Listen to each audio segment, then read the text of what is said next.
بسم اللہ الرحمن الرحیم۔ موسیٰ علیہ السلام اور دوڑنے والا پتھر کا واقعہ۔ حضرت ابو ہریرہ سے روایت ہے کہ رسول صلی اللہ علیہ وآلہ وسلم نے فرمایا، حضرت موسیٰ بڑے حیادار اور جسم کو پوری طرح ڈھانپنے والے شخص تھے۔ ان کی شرم و حیا کے سبب کوئی ان کا بدن نہیں دیکھ سکتا تھا۔ انہیں ایذا پہنچانے کے لیے بنی اسرائیل کے کچھ افراد نے کہا، آپ اپنے بدن کا اس قدر پردہ کسی عیب یا جلدی بیماری کی وجہ سے کرتے ہیں۔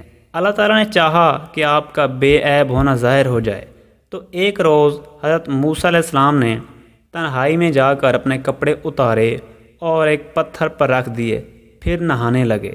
فارغ ہو کر اپنے کپڑے لینے کے لیے آگے بڑھے تو پتھر ان کے کپڑے لے کر بھاگ اٹھا۔ موسیٰ علیہ السلام اپنا عصا لے کر پتھر کے پیچھے دوڑنے اور فرمانے لگے، اے پتھر میرے کپڑے دے دے، اے پتھر میرے کپڑے دے دے، حتیٰ کہ بنی اسرائیل کے ایک گروہ تک جا پہنچے، جنہوں نے موسیٰ علیہ السلام کا بے لباس جسم انتہائی خوبصورت اور بے عیب دیکھا۔ اس طرح اللہ تعالیٰ نے ان کو ان کے لگائے ہوئے الزام سے بری فرما دیا۔ اسی وقت پتھر ٹھہر گیا۔